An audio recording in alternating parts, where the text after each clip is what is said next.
Она што следува во продолжение, како што ви кажав, е првиот разговор за ова утро. Знаете дека во петок, во овој прв дел, ни доаѓаат секогаш гости, односно доктори од клиничката болница Аџи-Бадем Систина, а ова утро заедно со вас и со нас е доктор Златана Петковска, специјалист по интерна медицина и субспецијалист кардиолог, кој што ова утро ни доаѓа од клиничката болница Аџи-Бадем Систина. Доктор Петковска, добро ви утро. Добро ни дојдовте во утринската програма и секако во телевизија Алфа. Оно што ќе биде наша тема ова утро, мислам дека е многу важна, а тоа е важноста на превентивните кардиолошки прегледи. Кога сме веќе кај кардиолошките прегледи, превентивни зборуваме, значи тука не станува збор за некои симптоми, така, туку прегледи кои што се препорачуваат да се прават, да кажеме, веќе кажете на колку време. Сега, кои се тие превентивни кардиолошки прегледи? Што се вклучува во прегледот? Добро утро. Пред се, благодарност до вас за поканата и секако се надевам дека ќе го задржиме вниманието на вашите гледачи со оваа тематика. Значи, пред да почнам да зборувам кои се превентивни кардиолошки прегледи, би сакала да напоменам зошто се битни тие.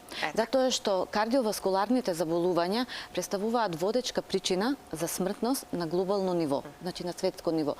И тие заболувања предизвикуваат околу 17,9 милиони одземени животи на годишно ниво. Во Европа над 42,5% од вкупната смртност отпаѓа баш на кардиоваскуларните заболувања. Или тоа би дошло околу 10.000 животи на дневно ниво. Значи, тоа е една огромна бројка. Секогаш, генерално, популација која е зафатена од овие кардиоваскуларни заболувања и смртноста се потенцира кај тие лица кои се под 65-та година. Значи, зборуваме за помлада популација. Токму така, во Европа, во моментот, над 11 милиони нови случаи од кардиоваскуларни заболувања имаме диагностицирано. Македонија, како дел од Европа, според Светска здравствена организација и Европското кардиолошко здружение, влегува во групата со многу висок ризик од кардиоваскуларни заболувања. И само тука би дала еден пример, дека ако земеме популација од 100.000 жени, повеќе од 350 од нив имаат ризик за смрт од кардиоваскуларни заболувања. 100.000 мажи, повеќе од 450 од нив имаат ризик за смртност од кардиоваскуларните заболувања. Токму поради тоа, мора да се насочиме кон превенцијата од кардиоваскуларните заболувања. Превенција, уствари, значи преземање на сет на мерки кои ние можеме да ги преземеме на глобално ниво, збориме на општата популација, или таргетирано, индивидуално, кон одредени лица кои имаат ризик од кардиоваскуларни заболувања и со цел да го намалиме влијанието или да ги елиминираме несаканите ефекти од кардиоваскуларните заболувања. Што све влегува во кардиоваскуларни заболувања? Тоа се болести кои ги зафаќаат крвните садови, срцето, односно меѓународот познато срцев удар, мозочен удар, периферна болест или тоа е болест на артериите, на нозете и уште многу други болести. Како до превенција? Значи, едно здраво општество бара здраво и работоспособно население. Така. И баш поради тоа мораме да делуваме на превенција. Како делуваме со прегледите? Прво, делуваме на општата популација, токму благодарение на вас, нели, како медиуми, преку вакви информативни емисии во кои се трудиме да ги едуцираме луѓево за ризик факторите и за промената или правилниот начин, стил на живот, кој ќе ги заштити од кардиоваскуларни заболувања, од една страна, а од втора страна делуваме и индивидуално. Значи, ние таргетно ги бираме лицата кои имаат зголемен ризик од кардиоваскуларни заболувања и според тоа, според одредено скорирање, според одредени табели, им препорачуваме што све треба да се направи за да не се стигне после тоа да лекуваме компликации од кардиоваскуларните заболувања.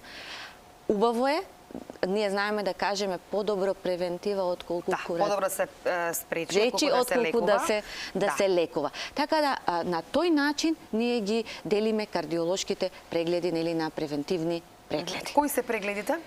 Прегледи кои генерално влегуваат, пак ќе кажам, е основниот или basic прегледот, кој опфаќа разговор со доктор кардиолог, правење на ЕКГ. ЕКГ-то не е основна алатка, тоа е неинвазивен тест со кој ни се овозможува да видиме дали имаме пореметување во ритмот на срцето, во спроведувањето или дали има одредени промени на тоа ЕКГ кои би ни укажале што понатака. Едно и многу битно тука е испрашувањето на секој пациент, разговорот со секој пациент, од кого ние ќе ги добиеме информациите, кои се ризик факторите, и според тоа би ги градуирале каде влегуваат во која скала, за да знаеме што е следно да се направи и како треба да се следи. Ги споменавте, доктор Петковска, токму ризик факторите. Сега одмаз да се надоврзам на моето прво прашање. Кои се ризик фактори кои што вас ви даваат индиција за потоа кои прегледи следуваат по ЕКГ-то? Така. Ризик фактори постојат бројни. Многу е важно да споменеме дека постојат ризик фактори на кои ние лично, ниту ние како лекари, ниту самата личност не може да делува, меѓутоа постојат и фактори на кои може да делуваме. Во ризик фактори за кардиоваскуларни заболувања, на кои не можеме да делуваме, е пред се возраста и полот. Со зголемување на возраста се зголемува ризикот од кардиоваскуларни заболувања. Мажите влегуваат во ризична кардиоваскуларна група порано од жените. Нас не штитат женските хормони и доаѓаме до изедначување на ризикот кога жената влегува во менопауза. Расата исто така. Белата раса е помалку ризична од црната раса во однос на кардиоваскуларните заболувања и многу битно што сакам да го потенцирам тука за гледачите е генетиката или генетската предиспозиција. На тоа не можеме да влијаеме, меѓутоа можеме да превенираме. Што значи тоа? Дека ако некој во фамилија има член, зборувам, мајка, татко, брат, кој има кардиоваскуларно заболување, дали е тоа срцев инфаркт, аритмија, висок крвен притисок, значи мора да му стои во потсвеста дека може да наследи или тој некој ген и дека треба да се прегледа. Значи овие фактори на нив не можеме да делуваме. Меѓутоа постојат фактори на кои што можеме да делуваме. Пред се тоа е високиот крвен притисок. Ние често знаеме да кажеме дека тој е најчесто асимптоматски и дека е тивок убиец. Високиот крвен притисок кога треба скрининг да се измери.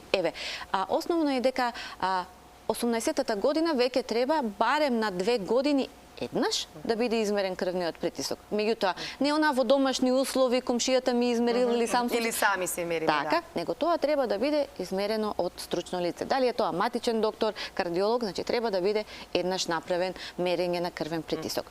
Меѓутоа, таму кај што имаме популација од 18 до 39 години, а кои влегуваат во лица кои имаат ризик, е тогаш најмалку еднаш годишно треба да се направи тоа мерење. Над 40-та година веќе се зголемува ризикот и тука имаме потреба од мерење задолжително, барем на годишно ниво. Доколку медицинското лице утврди дека има потреба, тој ќе упати или кон специјалист кардиолог или евентуално други препораки ќе даде. Втор фактор на кој исто така можеме да влијаеме се маснотиите. Холестеролот, така. Високиот холестерол често пати знае да предизвика, е основа за предизвикување на атеросклеротична болест. Тоа значи дека се таложат тие масноти, по плаките, стварат плаки по крвните садови, се стеснуваат и како резултат на тоа се јавува срцев удар, се јавува мозочен удар, се јавува болест на нозете. Тоа е значи вториот фактор. Тука само да потенцирам дека е многу битно кога се испитува да не се испитува само вкупен холестерол и триглицериди, него нас ни треба и добриот и лошиот холестерол, тоа се ЛДЛ и ХДЛ фракцијата. Трет фактор, ризик, диабетот. Лицата со диабет тип 1, со диабет тип 2 и предиабетесот имаат 2 до 3 пати поголем ризик за развој на кардиоваскуларни заболувања. Како се стигнува до диабет е следниот ризик фактор. прекумерена тежина и Лоша исхрана. лоша Pretpostavljam, исхрана, така, да. така, и фамилиарна генетика, наследен, да. наследен фактор. Прекумерната тежина многу е лесно и дома сами да си ја измериме. Го мериме на body mass index, калкулаторче, ставаме тежина, ставаме висина и добиваме body mass index. Тој што е над 25 е веќе ризик за зголемување на кардиоваскуларните заболувања. Исто, она адипозна, ние збориме стомачна гојазност кај луѓето, мерење на обемот на половината, на стомахот. Кај мажи над 102 см, кај жени над 88 веќе го зголемува ризикот од појава на кардиоваскуларните заболувања. Физичката неактивност, пушењето, алкохолот, и тука би го споменала некако последен, меѓутоа како многу битен ризик фактор, психосоцијалниот момент. Значи, лицата кај што имаме социјални проблеми, кои немаат социјална поддршка, лица кои се константно под еден хроничен стрес, анксиозност, депресија и останати психички коморбидитети доведуваат да се зголеми ризикот од кардиоваскуларните заболувања. Така да тие се многу битни работи кои ги потенцирав токму поради тоа што гледачите треба да се категоризираат или можеби ќе се најдат. Да, ќе се пронајде секој во ова што го кажавте. Јас мислам дека секој од нас ќе се пронајде, поготово над 40-та веќе година, кога треба да биде и тоа почесто. Сега овие се превентивни прегледи зборуваме, значи без симптоми, но кога да се јавиме на кардиолог ако почувствуваме симптоми? Во основа превентивните прегледи, нели, доаѓа пациент без симптоматологија. Меѓутоа, што треба да биде тоа? Аларм за да не натера, ако ништо друго да направиме превентивен преглед. Јас ќе почнам со симптоми за покачен крвен притисок. Пошто рековме дека е асимптоматски. Кои се сега вредностите на нормален крвен притисок? Значи, нормален крвен притисок треба да биде под 140, 190 или треба да биде да се движи околу 120, 130 со 80. Значи, тие се вредностите кои се нормални за популацијата, да кажеме. Како се зголемува возраста, доколку се третира, тогаш малку ги поместуваме тие граници. Да. Зуење во уши, вртоглавица, несвестица, главоболка. И тоа најчесто тилната главоболка може да биде симптом кој ќе не потсети дека може не е на одмет, барем матичниот доктор да го посетиме и да не измери еден крвен притисок. Болка во гради, нелагодност во гради, стегање во гради, болка која се шири према долна вилица, болка која се шири према грбот, болка кон левата рака. Често пати се предзнаци, дали тие се јавуваат во мир или при физичка активност, е предзнак дека може би станува збор за коронарна артеријска болест или запушување на крвните садови кои го хранат срцево. И да, време е да се посети кардиолог. Болка во нозете, неможност да пешачи. И ние имаме пациенти кои ќе дојдат ќе кажат одам 100 метри и осеќам грч во ногата. Значи, тоа е веќе знак дека можеби настанала некоја болест на артериите на нозете. Вртоглавица, несвестица ги спомнав за покачен крвен притисок. Меѓутоа, пропратено со темнење пред очи, губиток на свест, може да биде знак за срцева аритмија. Тешко дишење, гушење, појава на отоци по скочните зглобови, по нозете. Знак дека може би станува збор за ослабнато срце. Значи, тие се некои општи симптоми, нели, на кои луѓето не обрнуваат... Да не се чека, така? Да, не обрнуваат многу внимание, меѓутоа факт е дека треба, ако ништо друго, да се посети матичен доктор и секако после тоа да се добие упат за кардиолошки преглед. Значи, тоа е еден аларм кој треба да ги алармира гледачиве, граѓаните за... Многу убаво објаснувате и многу вака еве народски, јас убаво ве разбирам, верувам дека и гледачите убаво ве разбираат до сега. И сега споменавте и по возраст кога треба да се направат овие превентивни прегледи. И сега клиничката болница Аџибадем Систина нуди и пакети, промотивни пакети сега, баш за овие превентивни кардиолошки прегледи. Можеме малку да споменеме како се движат пакетите? Да, клиничката болница Аџибадем Систина е една општествено одговорна фирма, болница да кажам, која баш се посветува на тие прегледи и се трудиме колку што можеме да излеземе во сусрет на граѓаните. Значи, што опфаќа тој преглед? Кардиолошки преглед, кај што нели ќе ги дознаеме овие информации кои претходно ги спомнав, кои се ризик факторите на пациентите. После тоа се прави една лабораторија во која имаме испитување на крвна слика, имаме испитување на липиден статус, значи зборам сега тука се испитува